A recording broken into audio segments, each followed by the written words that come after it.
Bruhim, Abaim, sejam todos muito bem-vindos. Shabbat Shalom a todos.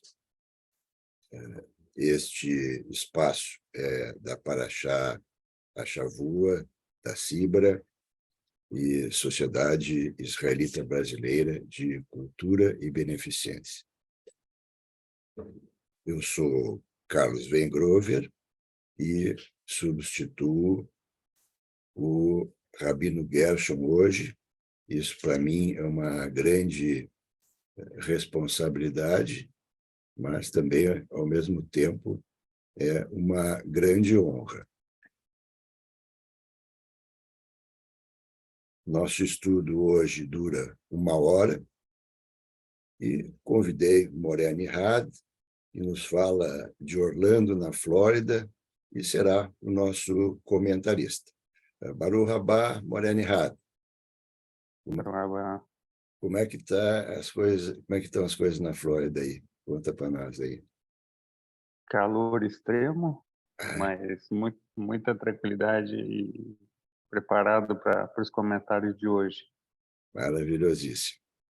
Então, vamos começar com a nossa tradicional brahá de abertura. Baruch atah Adonai Eloheinu melech haolam asher kiddushanu bemitzvotav vetzivanu la'asok bedivrei torateha.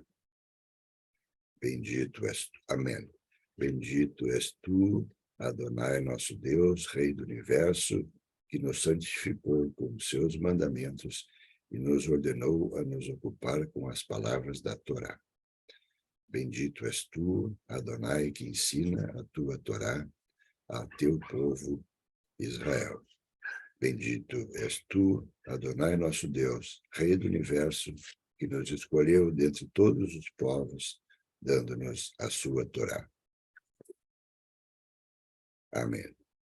Hoje é dia 12 de Tammuz e nós teremos as Parashot Hukat e Balak. Hukat significa decreto e Balak era o nome do rei de Moab. Hoje é 12 de Tammuz, 5.783, e Tammuz, como a gente sabe, mas sempre é bom lembrar, é o mês mais triste, porque foi em Tammuz que iniciou a queda do Segundo Templo com os rompimentos das muralhas de Jerusalém. Nós nos situamos em Números 19, 1 a 25, 9. E 25, 9, exatamente. Durante essa semana, eu fiz bastante pesquisas para trazer 2 pontos de vista. Um ponto de vista da Torá, relativo a essa paraxá, e um outro ponto de vista místico do Zohar. Então, a gente vai ver 2 pontos de vista sobre a mesma paraxá. Para a gente se situar no contexto dessa paraxá, eu vou ler um pequeno resumo que eu fiz de cada uma das parashot. Então, nessa porção da Torá, Deus instrui Moisés e Arão sobre a novilha vermelha. Miriam, que é a irmã de Moisés e Arão, morre. Moisés bate em uma pedra para produzir água, ao invés de falar com ela. E no final de Hukat, Arão morre. Em Balak, o rei de Moab pede a Bilam que amaldiçoe os israelitas, depois que os vê derrotar várias nações em batalha. O burro de Bilam vê um anjo de Deus e se recusa a avançar. Bilam bate no burro. Deus fala pela boca do burro para dizer-lhe não amaldiçoar os israelitas. Em vez de amaldiçoar os israelitas, Bilam os abençoa, ou nos abençoa. Se na Parashá Hukat morrem dois dos mais importantes personagens, justamente irmã e irmão de Moisés, justamente de Moisés, é porque a Parashá é sobre a morte. E foi este tema que eu escolhi para debatermos, baseado na Parashá Hukat. Acho que o tema combina com Tamuz. Ainda assim, gostaria de apresentar uma análise para a gente fazer reflexões sobre a morte. E a base dessa porção do estudo foi os estudos do Rabbi Sacks, de bendita memória. Então, passo a palavra ao nosso queridíssimo Moreno Errad para fazer os comentários iniciais. Carlos, obrigado pelo convite. Obrigado pela Cibra por esse momento. É uma honra estar aqui com vocês também. E falar sobre morte, falar sobre vida também, falar sobre quem foi fisicamente, mas quem está eternizado no nosso coração, falar sobre identidade, falar sobre memória. Essa paraxá promete muito. Eu tenho certeza, Carlos, que a gente vai começar agora com bastante detalhe, bastante reflexão que vai ficar após essa paraxá. Vamos lá, vamos avançar, porque eu creio que vai ter bastante coisa para a gente conversar depois. Ótimo. Então, a nossa Torá é eterna, mas para que ela continue eterna, a gente procura estudar cada paraxá de uma maneira diferente, ano a ano. Então, esse ano vai ser diferente do ano passado, e o ano que vem a gente vai abordar um outro ponto de vista, porque a gente só tem 1 hora de conversa aqui. Então, vou começar fazendo a pergunta do dia. A morte faz parte da vida? Pense nisso. Então, vamos desenvolver algumas ideias. Na Parashá Hukat, o episódio mais marcante é o momento em que as pessoas reclamam da falta d'água. Moisés faz algo errado. Imagina Moisés fazendo algo errado. E nós analisaremos isso, porque Moisés fazendo algo errado é algo digno de análise. E a gente aprende muito com isso. Embora Deus envie água de uma rocha, ele também condena Moisés a um castigo quase insuportável. Como você não tinha fé suficiente em mim para me santificar diante dos israelitas, portanto, você não deve trazer este povo para a terra que eu lhe dei. Os comentaristas debatem exatamente o que ele fez de errado. Foi que ele perdeu a paciência com o povo. Ele gritou: escuta agora, rebeldes. Será que foi isso? Que ele bateu na pedra em vez de falar com a pedra. Que ele fez parecer que não era Deus, mas ele e Arão eram os responsáveis pela água. Ele disse: traremos a água dessa rocha até você. Então, não era Deus, era Moisés e Arão, segundo os comentaristas. O que é mais intrigante ainda é por que ele perdeu o controle naquele momento. E a gente vai estudar isso. Vocês vão chegar a uma conclusão muito clara, muito nítida. Ele enfrentara o mesmo problema antes, mas nunca havia perdido a paciência antes. Essa é a diferença. No Êxodo 15, os israelitas de Mara reclamaram que a água não era potável porque era amarga. No Êxodo 17, em Massa e Meriva, eles reclamam que não havia água. Deus, então, disse a Moisés para pegar seu cajado e bater na rocha, e a água escorria dela. Enquanto Deus diz a Moisés, pegue seu cajado e fale com a rocha, Certamente foi um erro perdoável supor que Deus queria que ele também a atingisse. Foi o que ele disse na última vez. Moisés estava seguindo o precedente. E se Deus não quis que ele batesse na pedra, porque ele ordenou que ele levasse... Porque Deus ordenou que ele levasse seu cajado, o que é ainda mais difícil entender é a ordem dos eventos. Deus já havia dito a Moisés exatamente o que fazer.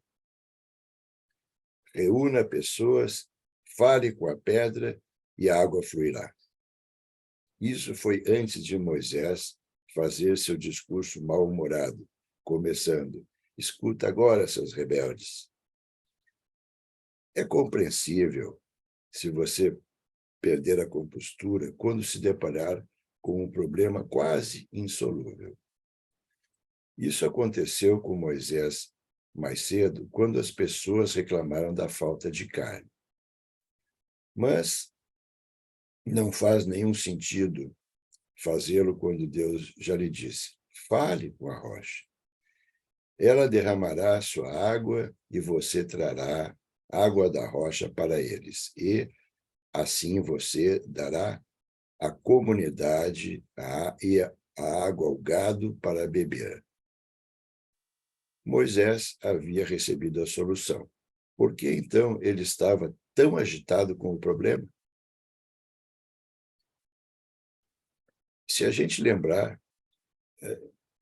de uma perda de pessoa querida, a gente consegue entender a passagem se colocando no lugar de Moisés? Aí está a pista. O que aconteceu imediatamente antes? Isso. Aí a gente começa a analisar. O primeiro versículo do capítulo declara: as pessoas pararam em Calesh. Lá Miriam morreu e foi enterrada. Só então afirma que o povo não tinha água. Uma tradição antiga explica que o povo até então fora abençoado por uma fonte miraculosa de água no mérito de Miriam. Quando ela morreu, a água parou.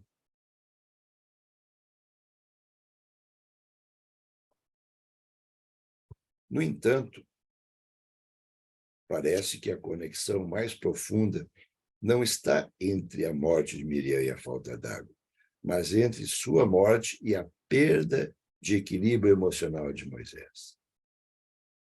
Vamos entender. Miriam era sua irmã mais velha. Ela cuidou do destino dele quando ele era bebê, que todo mundo conhece essa passagem.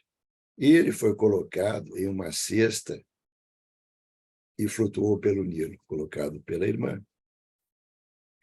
Ela teve a coragem e o compromisso de falar com a filha do faraó e sugerir que ela fosse amamentada por uma hebreia. Reunindo assim Moisés e sua mãe e assegurando que ele crescesse sabendo quem ele era e a quem ele pertencia, a que povo ele pertencia, claro. Ele devia seu senso de identidade a ela. Sem Miriam, ele nunca poderia ter se tornado o rosto humano de Deus para os israelitas, para os legisladores, libertadores e profetas. Consegue fazer o comentário, Morelli? Sim, sim. Eu vou voltar àquele ponto que tu estava falando, Carlos, que tu comentou ali. O ponto nevrálgico da história para mim é quando Moisés perde o controle das emoções. Qual é a relação? E eu me pergunto, qual é a relação das emoções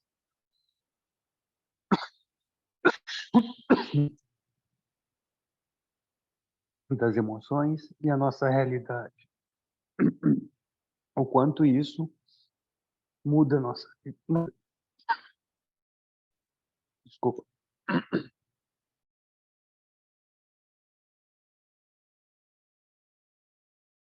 pessoal. Então, enquanto o Morani Rada trata de problemas técnicos, a gente continua e depois ele retorna e nos fala. Então, perdendo a irmã, ele não apenas perdeu sua irmã, ele perdeu o fundamento humano da sua vida. Enlutado, você perde o controle de suas emoções. Você fica com raiva quando a situação exige calma. Você bate quando deve falar e fala quando deve ficar calado. Mesmo quando Deus lhe disse o que fazer, você está apenas ouvindo pela metade. Você ouve as palavras, mas elas não entram completamente em sua mente. Moisés era humano como nós. Maimônides faz a pergunta: como Iacov, um profeta, não sabia que seu filho José ainda estava vivo? Ele responde: porque estava em estado de luto. E a Shekhinah não entra em nós como quando estamos em estado de luto.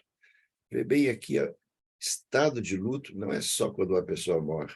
Estado de luto é quando a gente está com raiva, quando a gente está desconectado de Deus, também é uma extensão do mesmo estado de espírito que impede que a gente tenha contato com a Shekhinah.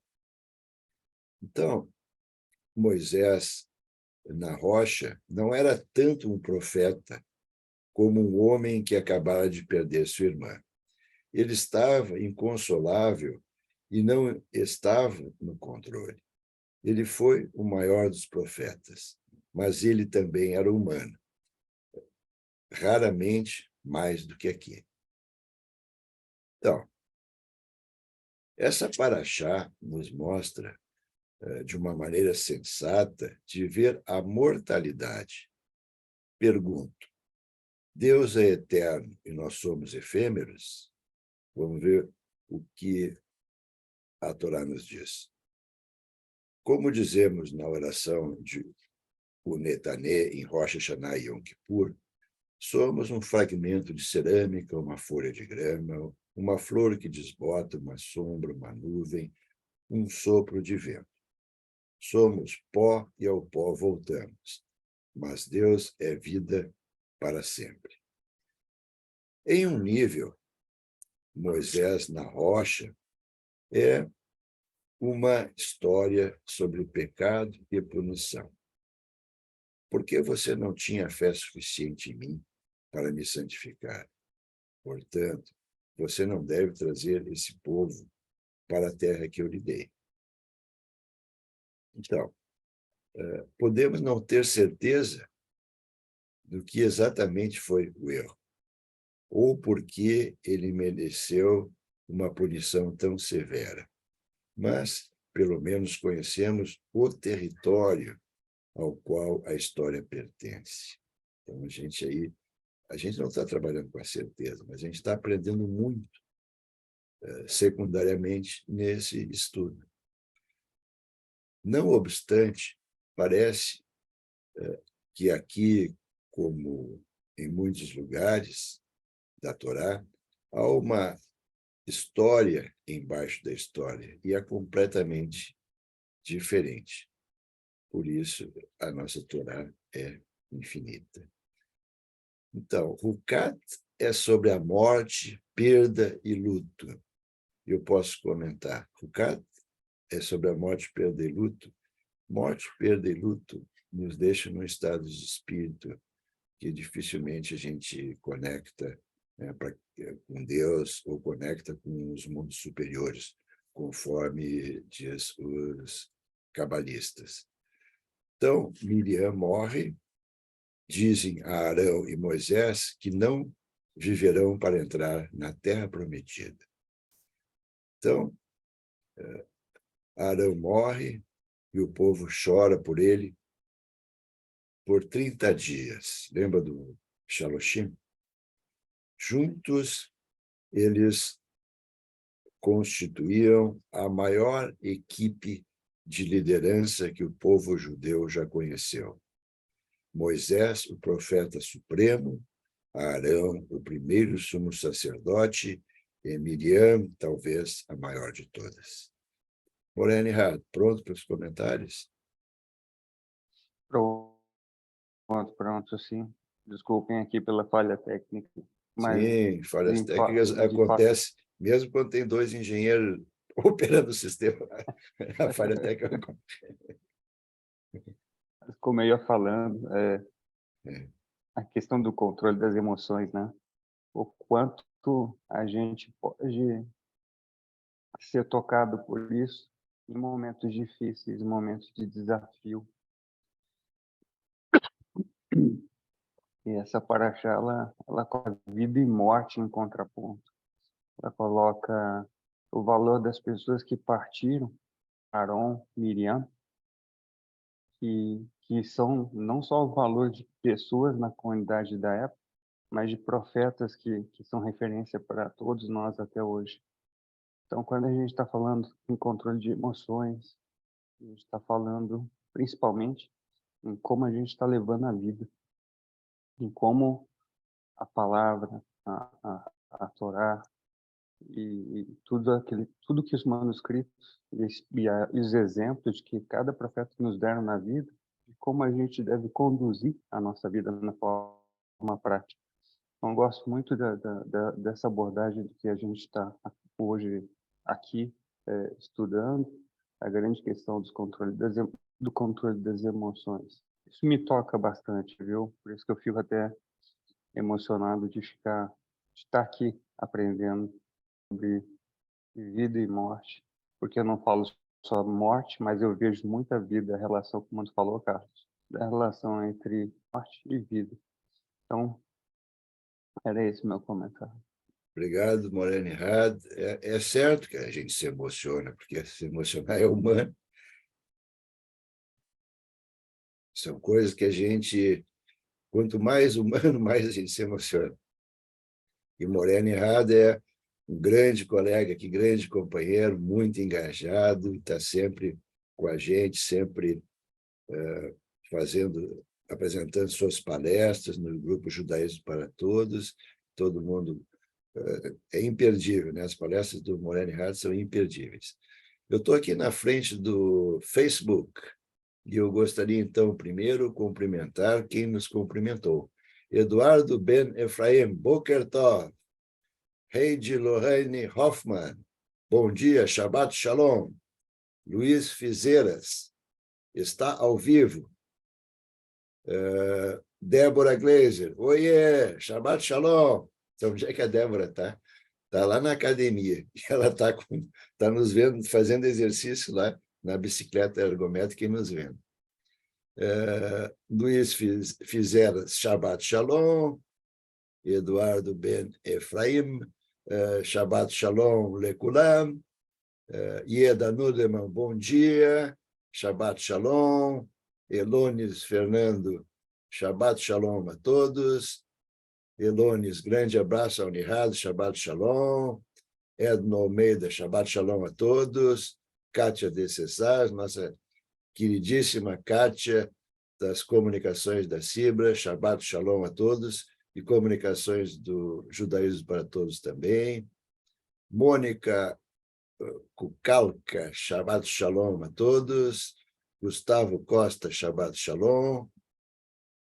O que eu fiz de errado aqui? Peraí. Ismar Vilordo, bom dia, Shabbat Shalom a todos, Ismar e Bela. Andréa Brandão, Shabbat Shalom. Kátia de Cesardes, entendo que essa paraxá nos ensina sobre entendimento da nossa existência.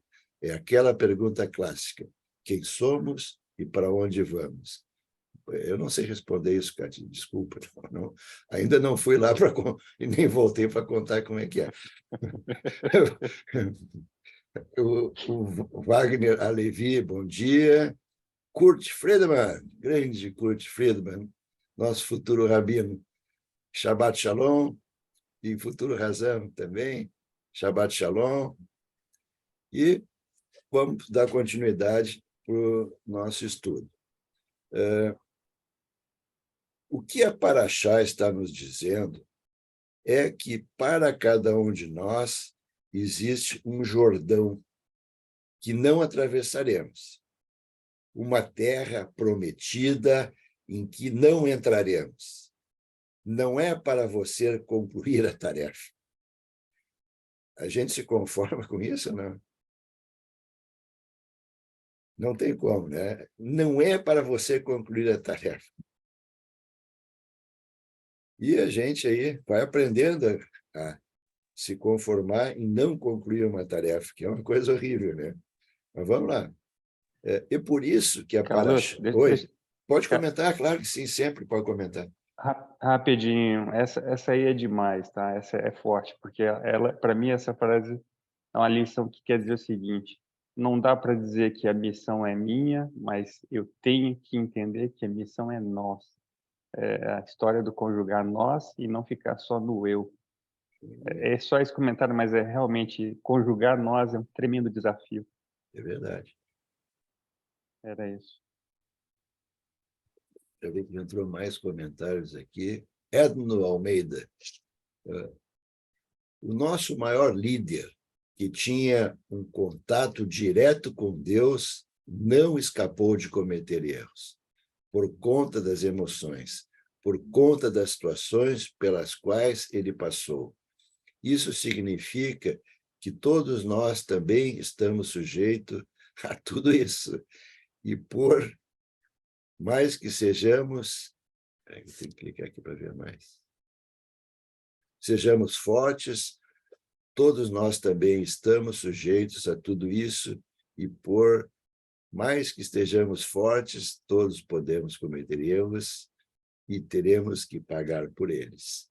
É isso aí, a gente vai aprendendo, né? Cada vez mais, cada vez a gente aprende com nossos erros, a gente aprende com erros dos outros, né? Através de estudos, muitos até científicos, e agradeço, então, pela tua contribuição. Então, vamos adiante. É por isso que a Paraxá começa com o ritual da novilha vermelha, cujas cinzas são misturadas com as cinzas da madeira de cedro, isopo e lã escarlate e dissolvidas em água viva. São borrifadas sobre alguém que esteve em contato com os mortos, para que eles possam entrar no santuário. Os mortos não louvam a Deus, diz o Salmo. Deus é encontrado na própria vida, com todos os seus perigos, luto e sofrimento. Podemos não ser mais do que poeira e cinzas, como Abraão disse.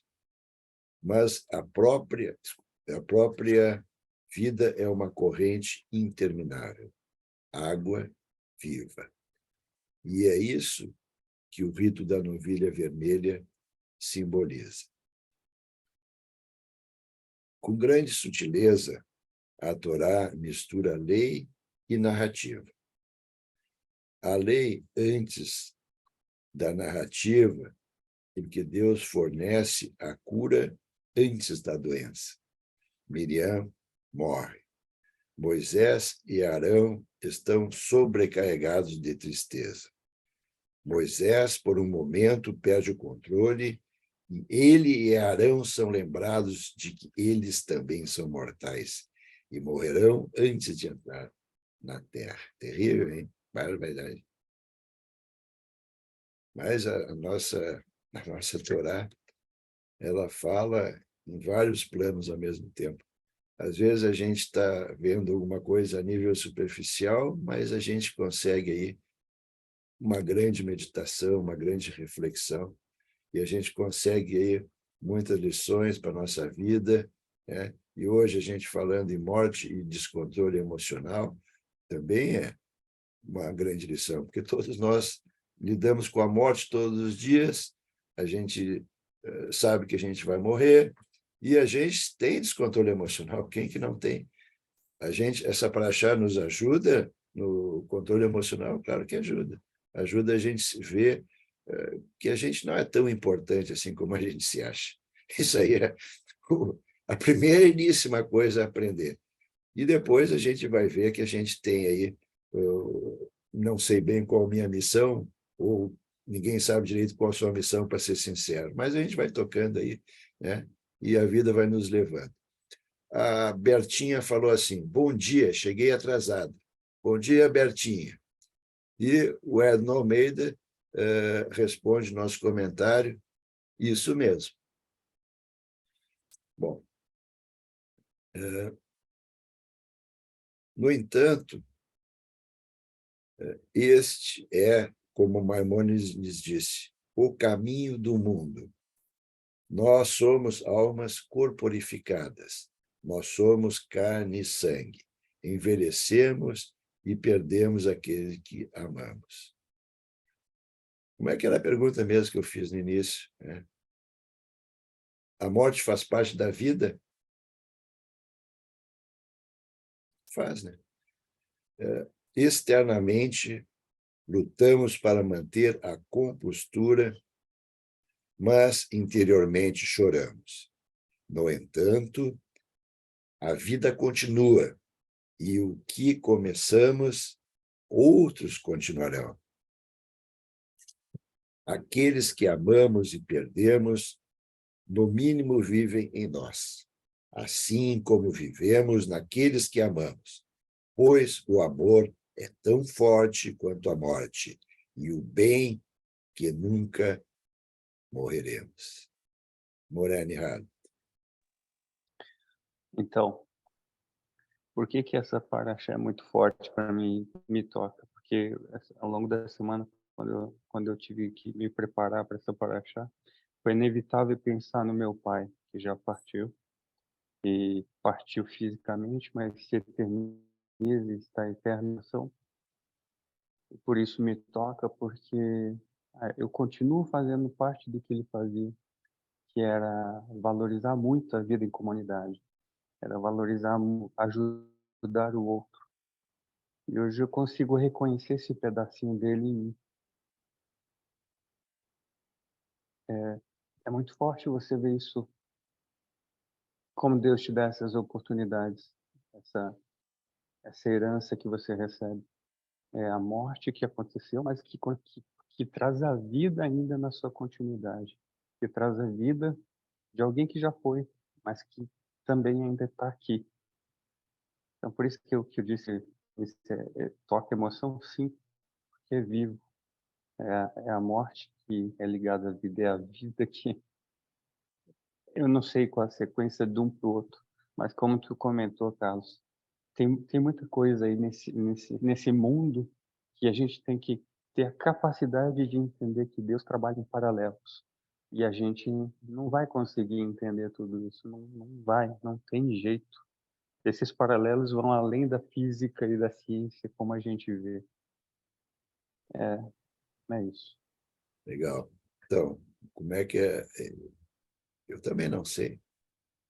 Não é só a gente, esse negócio de mistério de vida e morte. Eu vou contar uma coisa para vocês.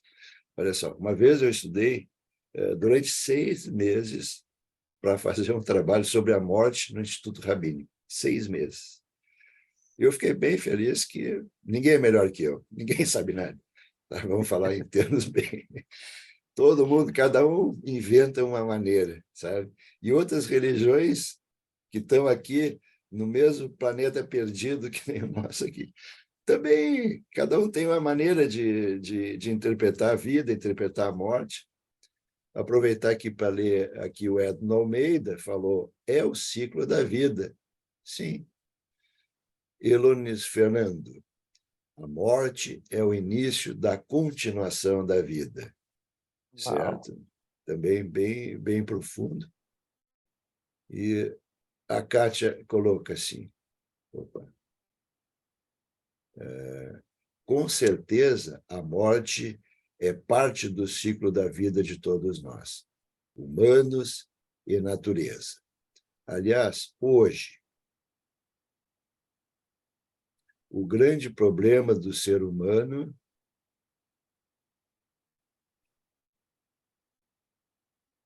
é ter esquecido de que faz parte de um ecossistema do meio ambiente da vida na Terra. Eu entendo assim. Legal, Kátia. A Débora coloca, Nihad, felicidade é reconhecer a herança recebida e honrá-la, como você está fazendo. Olha aí, que legal. A Débora, tu vai conhecer ela ao vivo o ano que vem, que nós vamos aí te visitar. Berta Rottenberg, meus pais já faleceram há mais de 20 anos, mas estão comigo até hoje pelos grandes ensinamentos que ficaram em mim. Legal. E o Edno, também comparto a mesma emoção. Minha mãe faleceu há 11. Também sinto comigo. Legal, pessoal. Bom, então vamos passar, então, eu falei que tinha 2 pontos de vista, né, sobre essas parashot, então nós vamos ver agora a parte mística, que eu sei que é a parte que o Nihad mais gosta, que eu também mais gosto, né? O Zohar. Então, o Zohar, Sefer HaZohar, ou Livro do Esplendor Radiante, é o trabalho fundamental da literatura cabalística e do misticismo judaico. Ele passa por uma revelação de Deus que teria sido dada ao Rabi Shimon Bar Yochai e aos seus discípulos escolhidos. Para a gente entender que época foi, lá na época do Rabi Akiva. Tá? O Shimon Bar Yochai era um discípulo do Rabi Akiva, um dos que sobreviveram. E se a gente vai lá em Israel, naquelas excursões, vai ter uma excursão que vai levar para a caverna do Shimon Bar Yochai. Eu tenho foto dentro da caverna do Shimon Bar Yochai, que a Débora tirou, e onde ele viveu 13 anos dentro de uma caverna escondido dos romanos.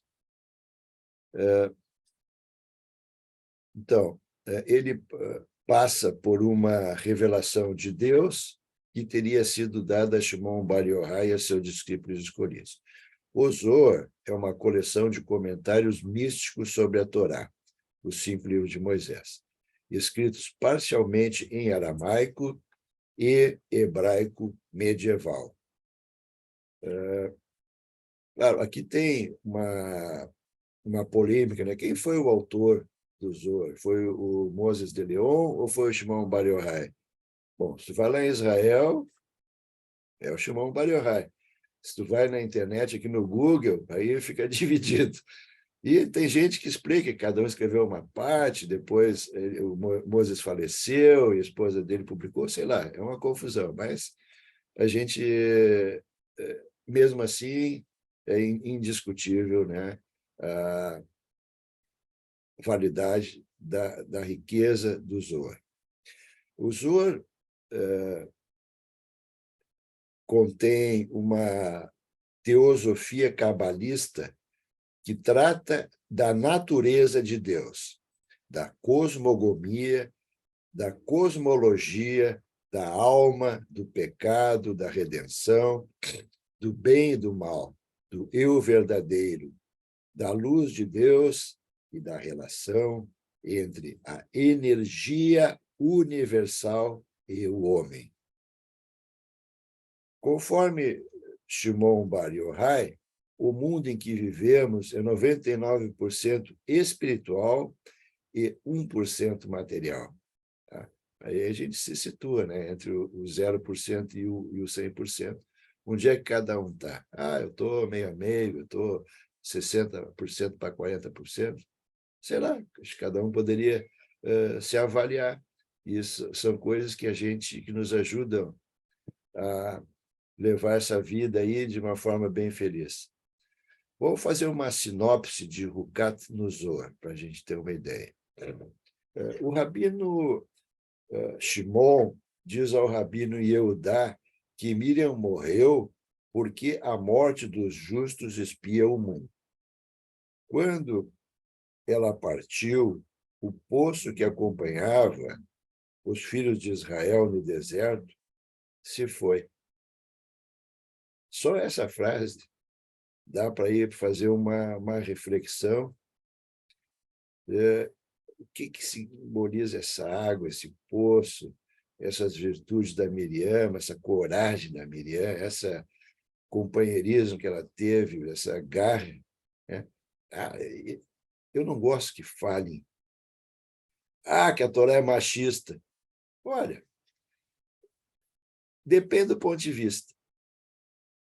Quem é que acha que Miriam é importante? Eu acho. Quem tu acha errado?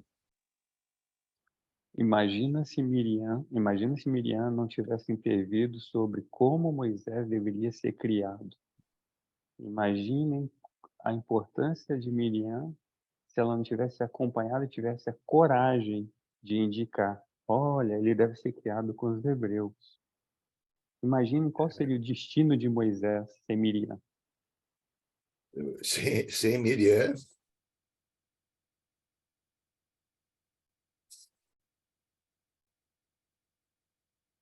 Miriam, a gente não estava aqui. Então, agora fala que a Torá é machista. Fala. Pode falar que é só falar por falar, né?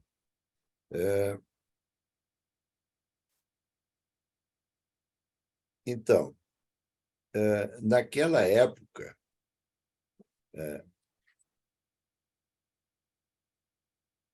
eu traduzi mal, não entendo o que eu escrevi, tá? Naquela época, a direita estava enfraquecida e o sol escurecia. Eu traduzi pelo tradutor do Google, agora não entendo a frase. Quando Arão morreu, a direita estava quebrada e o sol escureceu. Bom, aí faz sentido. O Rabino Shimon diz que nunca houve uma geração como aquela em que viveram Moisés, Arão e Miriam.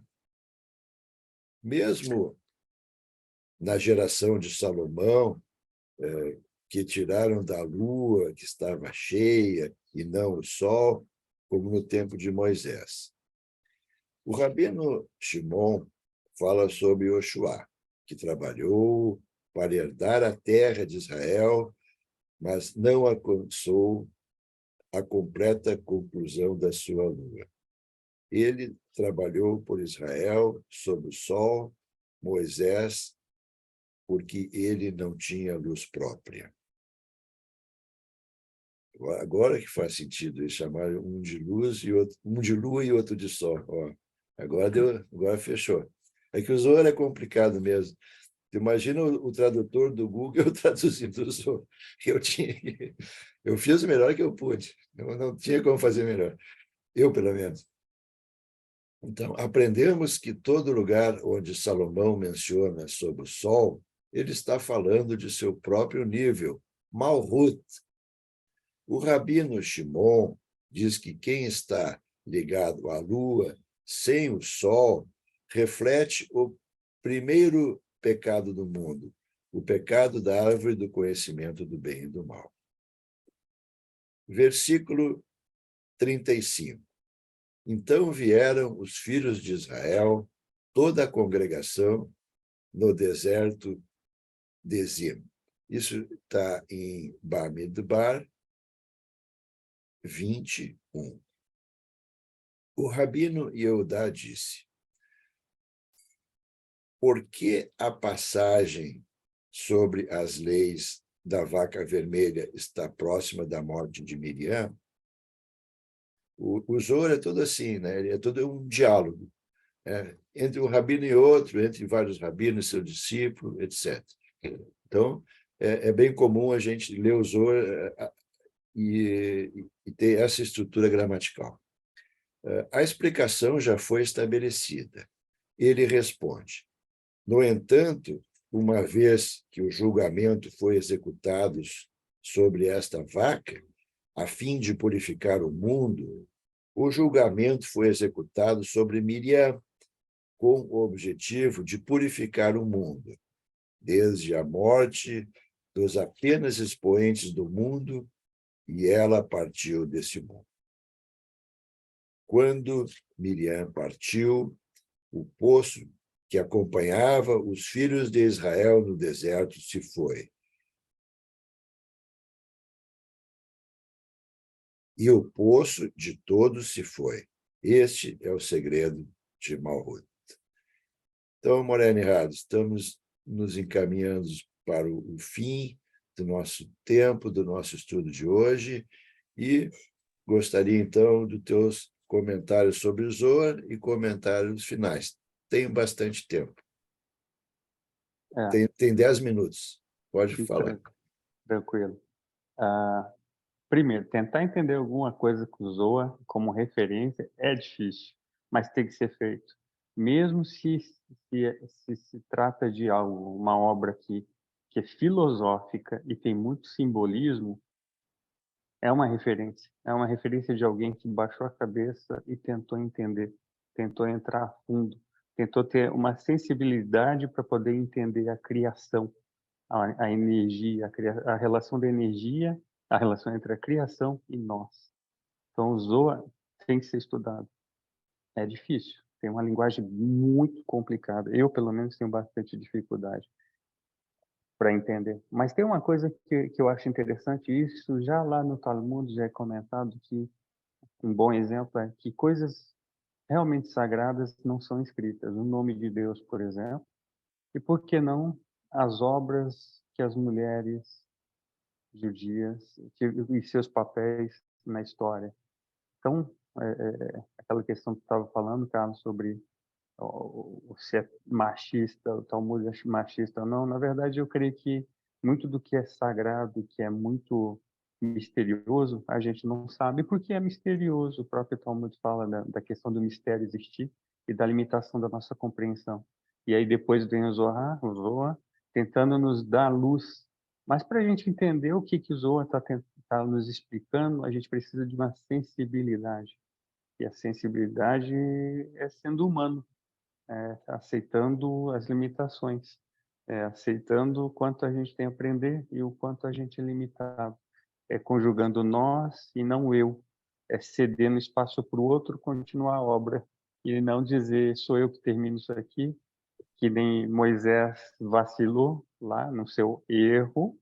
Na verdade, para mim, uma chance que Deus deu para Moisés de nos mostrar que tem que dar espaço para o outro, tem que dar espaço para a próxima geração, tem que dar espaço para quem está vindo, porque a gente tem fim. A morte ela bate na porta, mas a vida continua eterna dentro dos que ficam, porque a gente deu um bom exemplo, a gente sobreviver, soube corretamente viver aquilo que Deus deu para nós como presente, a vida, o hoje, o agora, com pessoas especiais que a gente ama, como Carlos e todos vocês da nossa comunidade.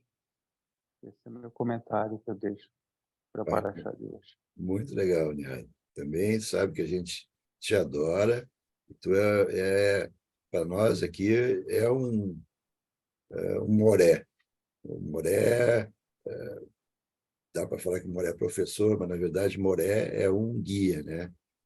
E a gente aí, não só pelas tuas palavras, mas pela tua linguagem não verbal, a tua emoção, realmente nos ensina muito. Eu vou falar agora os comentários do Samir Quaresma. Samir diz: aprendi que um dia teremos a permissão de entender e que funciona como um veleiro, que não deixa de existir quando vai além mar. Só neste momento não é visto. Legal. Que lindo isso. Lindíssimo. Bem inspiradíssimo, Samir. E o Nihad tem um filho chamado Samir, sabia? Samir. Samir. Kátia, é muito lindo ver o Nihad emocionado. Eu sinto essa saudade do meu avô Arthur. Eu falo com ele nos meus sonhos e me dá grandes lições. Realmente, Deus nos dá meios, cabe a nós buscar e entender. Édno, a princípio, Shimon Bar Yochai. Édno, talvez os maiores sobre a morte estejam descritos no Zohar. Podemos encontrar mais a respeito e também entender um pouco sobre o significado da morte. Isso aí, Édno. Eu não penso que a Torá seja machista, pois não podemos contextualizar aquela época como a nossa. Além disso, estaríamos dizendo que Deus é machista, e isso eu não concordo. Legal. Kátia, entendi assim também, Ed. Kátia, verdade, ali estão muitas análises e reflexões sobre a existência. Ismar,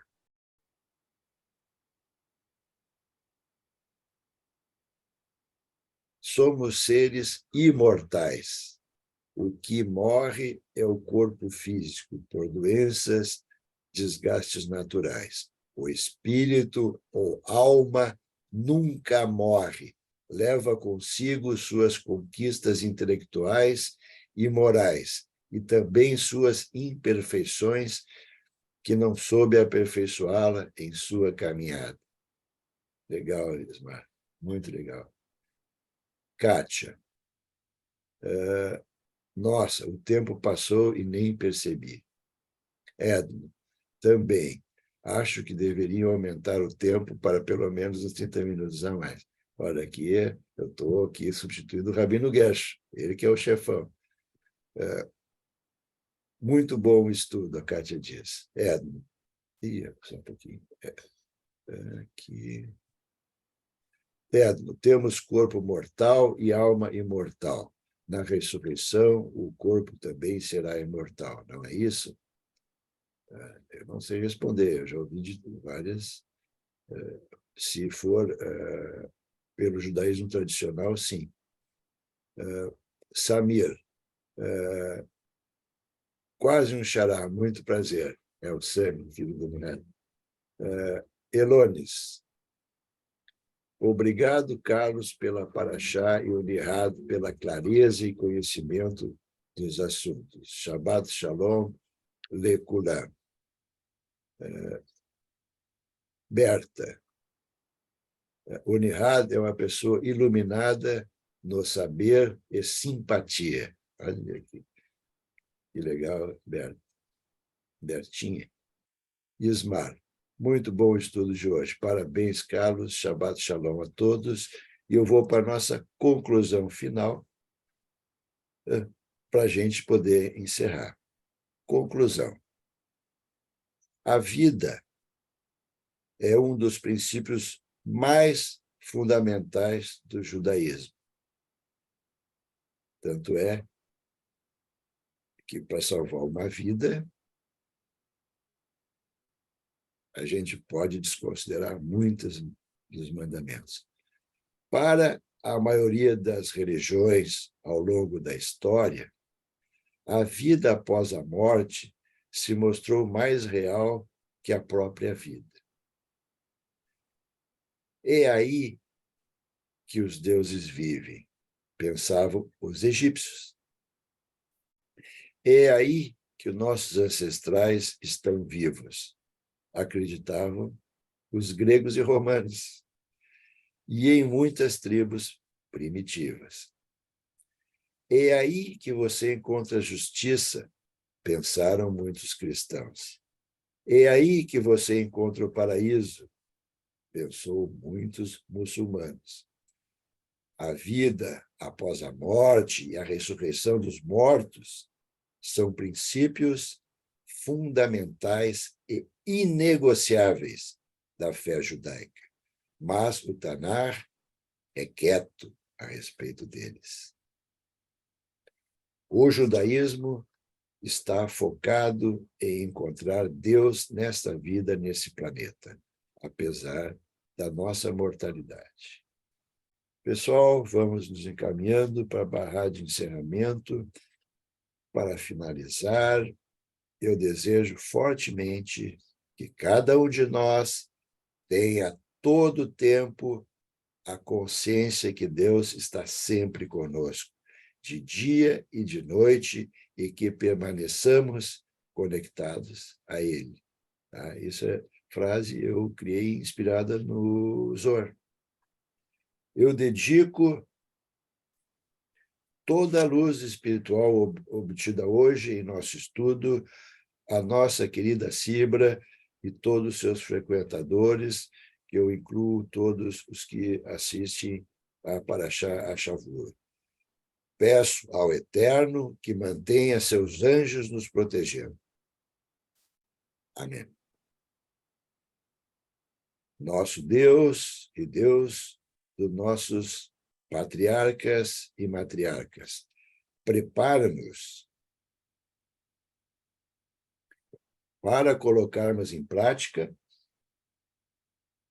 o que foi bom e justo de tudo que estudamos hoje, e que cada um de nós consiga as transformações necessárias em nossas vidas por meio de nossas ações. Amém. Shabbat Shalom. Até a próxima.